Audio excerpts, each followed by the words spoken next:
Hi friends welcome to Kumari life style. Friends, இப்போ தான் நீங்கள் ஃபஸ்ட் டைம் என்னோடய சேனலை பார்க்கறதா இருந்தால் ப்ளீஸ் சப்ஸ்கிரைப் பண்ணிட்டு பாருங்கள். ஃப்ரெண்ட்ஸ், இன்றைக்கி என்ன வீடியோ பார்க்க போகிறீங்கன்னு பார்த்தீங்கன்னா, இன்றைக்கி வந்து மாலை நேரத்தில் நான் என்ன வேலைகள் செய்கிறேன்னு சொல்லிட்டு உங்களுக்கு வீடியோவில் காட்ட போகிறேன். வாங்க ஃப்ரெண்ட்ஸ், வீடியோக்குள்ளே போகலாம்.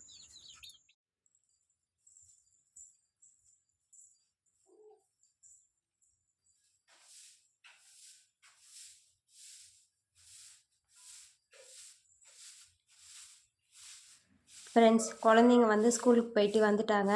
அவங்க ஸ்கூல்லேருந்து வந்ததுமே அவங்களுக்கு வந்து தலை வாரி ஜடை பின்னி விட்டுட்டேன். இதுக்கப்புறம் வந்து டீ குடிச்சிட்டு அவங்க வந்து டியூஷன் போயிட்டாங்க. அவங்கள டியூஷன் அனுப்பிச்சதுமே வந்து நான் என்னோடய வேலைகளெல்லாம் வந்து செய்ய ஆரம்பிச்சிட்டேன். இப்போ நான் வந்து வீடு தான் பெருகிட்டு இருக்கேன் ஃப்ரெண்ட்ஸ். வீடு பெருகிட்டு அதுக்கடுத்து தான் வந்து நான் வாசல் பெருக்க போகிறேன்.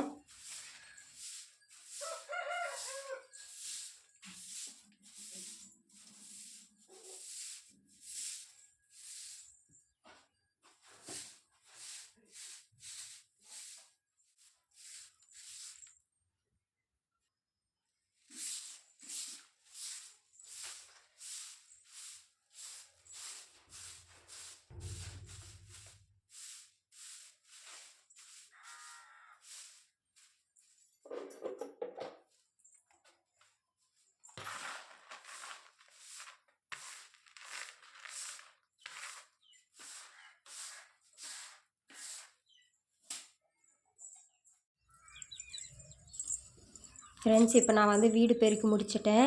இதுக்கப்புறம் வந்து நான் வாசல் தான் பெருக்க போகிறேன். எங்கள் வாசல் வந்து பெருசாக இருக்கும் ஃப்ரெண்ட்ஸ்.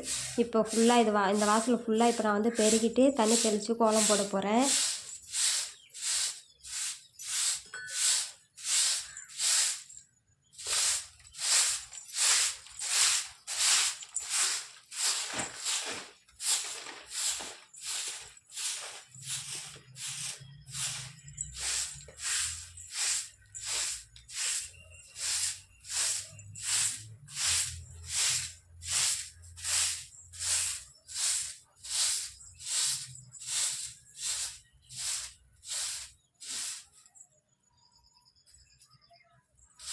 எங்கள் வீட்டை சுற்றியுமே வந்து மரம்லாம் நிறைய இருக்குது. வேப்ப மரம், புளி மரம், தேக்கு மரம்லாம் இருக்குது. அதில் இருக்கிற இலையெல்லாமே வந்து காற்றுக்கு வந்து வாசலில் தான் வந்து ஃபுல்லாக கொட்டிடும். வாசல் ஃபுல்லாக ஒரே குப்பையாக இருக்கும் ஃப்ரெண்ட்ஸ். இப்போ வந்து வாசலில் வந்து நான் சுத்தமாக வந்து பெருக்கிட்டு அதுக்கப்புறம் வந்து தண்ணி தெளித்து கோலம் போட்டு விட்டுருவேன். வாசல் பெருசாக தான் இருக்கும். இருந்தாலும் வந்து நான் அதுக்காக டைம் எடுத்து வாசல் ஃபுல்லாகவே வந்து சுத்தமாக வந்து பெருக்கி விட்ருவேன்.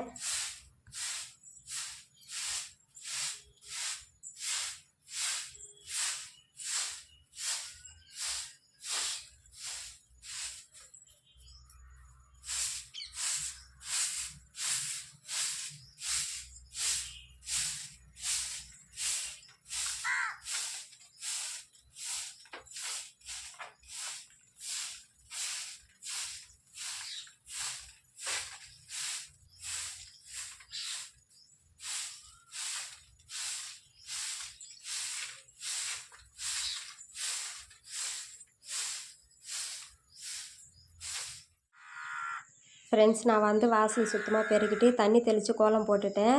நாய் வந்து வாசலில் படுத்து தூங்கிட்டு இருக்குது ஃப்ரெண்ட்ஸ். நான் வந்து எப்போவுமே சாயந்தரம் டைமில் சின்னதாக தான் கோலம் போடுவேன். காலையில் டைம்லனாலும் ஒரு 7 புள்ளி 8 புள்ளி வச்சு கோலம் போடுவேன். சாயந்தரத்தில் மட்டும் சின்னதாக தான் கோலம் போடுவேன் ஃப்ரெண்ட்ஸ். பாருங்கள், வாசலெல்லாம் சுத்தமாக வந்து நான் பெருக்கிட்டேன். இப்போ க்ளீனாக இருக்குது பாருங்கள். நான் வந்து சின்னதாக 4 புள்ளி வச்சு தான் கோலம் போட்டுருக்கேன்.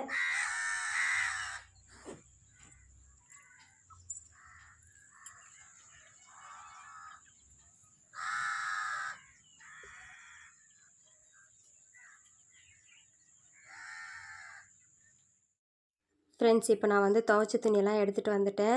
எடுத்துகிட்டு வந்து இப்போ நான் மடிச்சுக்கிட்டு இருக்கேன் ஃப்ரெண்ட்ஸ். இப்போ மடித்து இது வந்து பேக்கில் எடுத்து வச்சுருவேன். நான் வந்து மீஷோவில் வந்து பேக் வாங்கியிருந்தேன் ஃப்ரெண்ட்ஸ். இந்த மாதிரி துணியெலாம் மடித்து வைக்கிறதுக்காக நான் பேக் வாங்கியிருந்தேன்.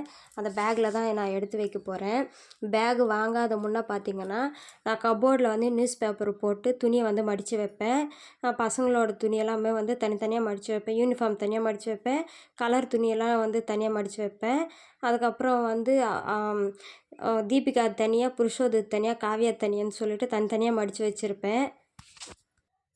அப்படி தனித்தனியாக மடித்து வச்சுருந்துமே சரி, குழந்தைங்க வந்து காலையில் ஸ்கூலுக்கு போகும்போது யூனிஃபார்ம் எடுக்கிறதுக்காக மொத்த துணியுமே கழிச்சிடுவாங்க ஃப்ரெண்ட்ஸ். 3 பேருமே அப்படி தான் பண்ணுவாங்க. ஃபுல்லாக கப்போர்டு ஃபுல்லாக துணி கழிச்சிருக்கும். அவங்கள ஸ்கூலுக்கு அனுப்பிச்சிட்டு நான் மொத்தத்தையுமே வந்து மறுபடியும் மடித்து எடுத்து வைப்பேன். அதே மாதிரி பார்த்தீங்கன்னா சாயந்தரம் ஸ்கூல்லேருந்து வந்ததுமே யூனிஃபார்மை கழட்டிட்டு கலர் ட்ரெஸ்ஸு போடுவாங்க. கலர் ட்ரெஸ்ஸு போடுறதுக்கும் போது அது எடுக்கும் போதுமே அப்படி தான் கப்போர்டு ஃபுல்லாக துணி கழிச்சு வச்சுருவாங்க. மறுபடியும் நான் வந்து மடித்து வைப்பேன். அவங்க போட்டுட்டு அவங்க கிளம்பி டியூஷன் போயிடுவாங்க. அவங்க கழிச்சு வைக்கிறதெல்லாம் நான் மடித்து மறுபடியும் வந்து க்ளீனாக எடுத்து வைப்பேன். அடிக்கடிக்கு இந்த மாதிரி வேலைலாம் இருக்கும் ஃப்ரெண்ட்ஸ். அப்போ எனக்கு செம்ம டென்ஷன் ஆகிடும். எப்படா இந்த துணியெல்லாம் நம்ம மடித்து வைக்க போகிறோன்னு இருக்கும். கப்போர்டு பார்க்குறதுக்கே வந்து துணி கலைஞ்சிருக்குமா எனக்கு பிடிக்கவே பிடிக்காது. செம்ம டென்ஷன் ஆகிடும் ஃப்ரெண்ட்ஸ். இப்போ வந்து அந்த டென்ஷனெல்லாம் எனக்கு கிடையாது. இந்த பேக் வாங்கி வச்சதுக்கப்புறம் அவங்கவுங்களுக்குன்னு தனியாக ஒரு ஒரு பேக்கில் வந்து அவங்கவுங்க துணி தனித்தனியாக மடித்து வச்சுட்டேன். இப்போ அவங்க துணி எந்த பேக்கில் இருக்குதுன்னு அவங்களுக்கு தெரியும். அந்த பேக்கில் இருந்து துணியை எடுத்து போட்டுக்கிட்டு அந்த பேக் மறுபடியும் கப்போர்டில் வந்து வச்சுட்டு போயிடுவாங்க. இப்போ பார்க்குறதுக்கு கப்போர்டு வந்து நீட்டாக அழகாக இருக்குது.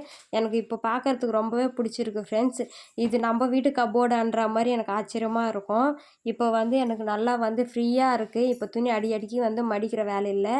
குழந்தைங்களும் வந்து அவங்க ட்ரெஸ் அவங்க போட்டுக்கிட்டு நான் எப்படி வச்சுருந்தேனோ அந்த மாதிரி வந்து கப்போர்டில் பேக் வச்சுட்டு போயிடுவாங்க.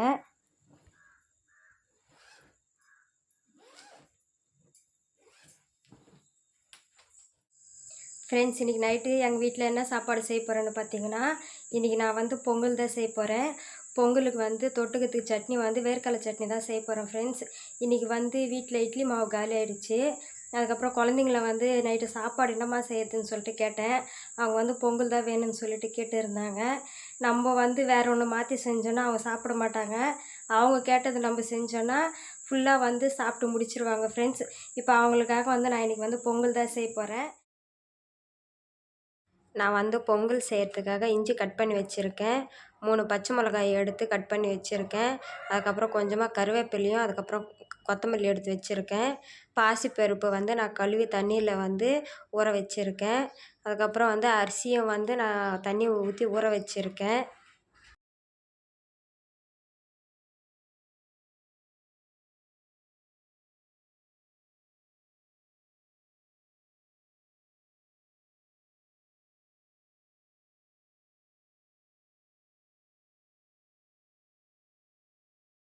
ஃப்ரெண்ட்ஸ், நான் வந்து இப்போ பொங்கல் தாளித்து விட்டுட்டேன். தாளித்து விட்டுட்டு தண்ணி ஊற்றி கொதிச்சதுக்கப்புறம் அரிசியும் பருப்பும் போட்டுருக்கேன். இப்போ அரிசி பருப்பு வந்து நல்லா வெந்துக்கிட்டு இருக்குது ஃப்ரெண்ட்ஸ். நான் எப்போவுமே வந்து பொங்கல் குண்டானில் தான் செய்வேன். குக்கர்லலாம் நான் செய்ய மாட்டேன் ஃப்ரெண்ட்ஸ். இது வரைக்கும் நான் குக்கரில் செஞ்சதுமே இல்லை. சாம்பார் பருப்பு இந்த மாதிரிலாம் வந்து நான் குக்கரில் வைப்பேன். பொங்கலெல்லாம் வந்து நான் குக்கரில் செஞ்சது கிடையாது. நான் எப்போவுமே இந்த மாதிரி குண்டானில் தான் வந்து பொங்கல் செய்வேன். இப்போ வந்து பொங்கலுக்கு வந்து நான் தொட்டுக்கிறதுக்கு சட்னி வேர்க்கடலை சட்னி தான் செய்ய போகிறேன். இப்போ வேர்க்கடலையை வந்து நான் வறுத்து எடுத்துக்க போகிறேன் ஃப்ரெண்ட்ஸ்.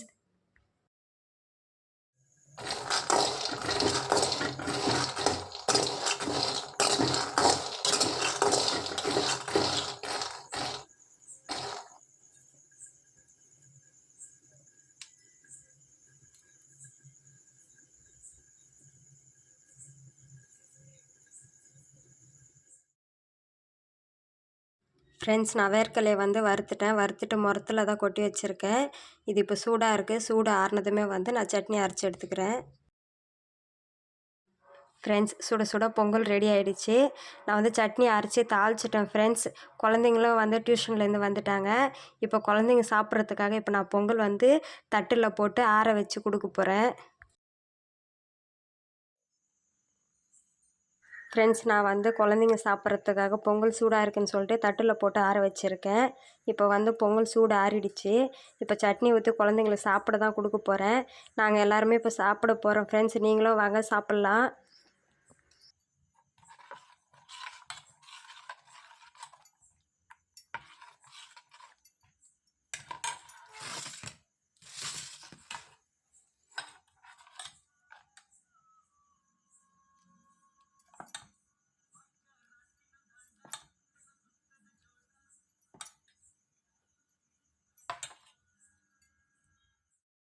ஃப்ரெண்ட்ஸ் நாங்கள் வந்து சாப்பிட்டு முடிச்சுட்டு டிவி பார்த்துக்கிட்டு இருக்கோம் ஃப்ரெண்ட்ஸ். நாங்கள் வந்து விஜய் டிவியில் வந்து சிறகடிக்க ஆசை சீரியல் பார்த்துக்கிட்டு இருக்கோம். தீபியும் காவியாவும் படுத்துட்டாங்க. காலையில் டியூஷன் போகிறதுக்காக சீக்கிரமாக எழுந்திருக்கணும் இல்லையா, அதனால் வந்து இப்போ படுத்துட்டாங்க அவங்க. இன்னமும் தூங்கலை, படுத்துட்டு தான் இருக்காங்க. நானும் புருஷத்து டிவி பார்த்துக்கிட்டு இருக்கோம். ஓகே ஃப்ரெண்ட்ஸ், இந்த வீடியோ உங்களுக்கு பிடிச்சிருந்ததுன்னா லைக் பண்ணுங்கள், ஷேர் பண்ணுங்கள், கமெண்ட் பண்ணுங்கள். மறக்காமல் என்னோடய சேனலை சப்ஸ்கிரைப் பண்ணிவிடுங்க ஃப்ரெண்ட்ஸ். பாய்.